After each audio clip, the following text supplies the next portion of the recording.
Imagine the stock market as a massive sprawling ocean. It looks chaotic, a sea of rising waves and falling waves, and we, the retail traders, are in our small boats, trying to navigate these waters. But who controls the currents? Who makes the tides? The answer in many ways is the market makers and large institutional investors. These aren't just other sailors, they are the architects of the ocean itself. A market maker's job sounds simple enough. They provide liquidity. That means they are always ready to buy when you want to sell, and sell when you want to buy.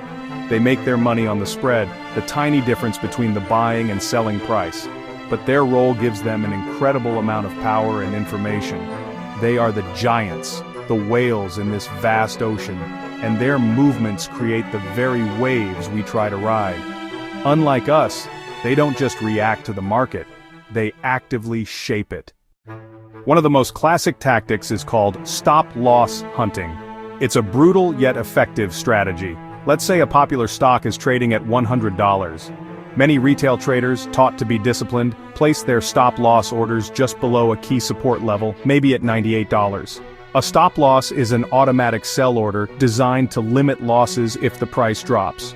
The market makers can see these clusters of stop-loss orders piling up on their books. The institutional players might use their immense capital to push the price down deliberately. They start selling large quantities of the stock, creating downward pressure. The price dips from 100 to 99, and then it touches 98. Suddenly a cascade is triggered.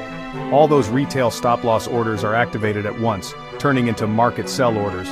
This flood of selling overwhelms any buying interest and pushes the price down even further, perhaps to 97 or 96. The big players who initiated this downward push can then step in and buy back all the shares they sold, plus all the shares from the panicked retail traders, at a much cheaper price.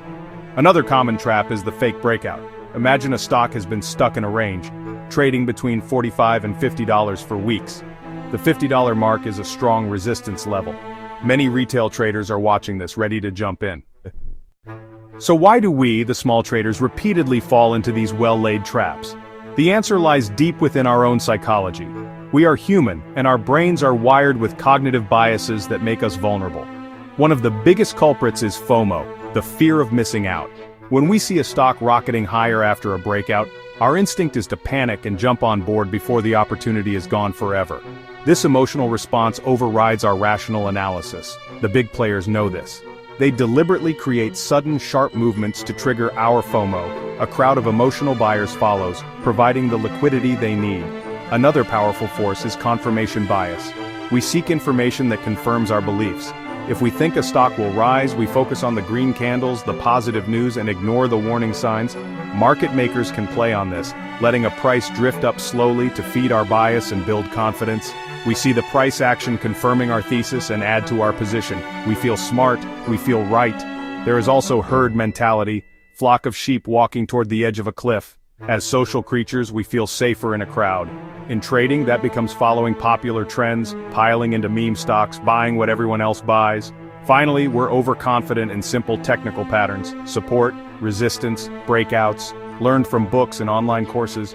We see a perfect head and shoulders and think we can predict the future. But the big players wrote those books. They know patterns and how to manipulate prices to create believable, elaborate traps. They paint the chart like a textbook setup, lure us in, then pull the rug out. They use our own knowledge against us. The picture may seem bleak, but it is not hopeless. The small retail trader can survive and even thrive in this environment. It's not about being faster or bigger than the institutions, it's about being smarter and more disciplined. The first step is to recognize the game being played.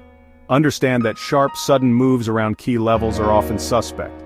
Instead of jumping into a breakout immediately, be patient. Wait for confirmation. A true breakout will often see the price pull back to test the old resistance level, which should now act as support. This pause is your opportunity. It shakes out the weak hands and confirms the move is real, not a manufactured trap. Develop a trading plan and stick to it with ruthless discipline. This plan should define your entry, your exit for a profit, your stop loss for a loss before you ever enter a trade. Write it down. This simple act removes emotion from the decision-making process in the heat of the moment. When a trade goes against you, you don't have to think or hope. You just follow the plan. Never, ever Move your stop-loss further away to give a losing trade more room to breathe. That is simply giving the hunters a bigger target. A disciplined trader cuts losses small and lets winners run, the opposite of what the market often encourages. Furthermore, think in terms of probabilities, not certainties. There are no sure things in the market. Every trade is a calculated risk. A key part of this is managing your position size. Never risk more than 1 to 2% of your trading capital on a single trade. This is perhaps the most important rule in all of trading. By keeping your bets small, you ensure that no single loss and no single trap can wipe you out. It allows you to survive losing streaks and stay in the game long enough for your profitable trades to work. The institutions can afford to be wrong and still win. We can't. Our survival depends on prudent risk management. Finally, cultivate a contrarian mindset. When everyone is screaming to buy and euphoria is at its peak, be skeptical. When fear and panic fill the streets and everyone is selling, be curious. The biggest opportunities are often found by going against the herd, not by following it off a cliff. This doesn't mean blindly betting against the trend, but rather questioning the narrative when it seems too obvious. The smart retail trader is a patient predator, not a panicked member of the herd.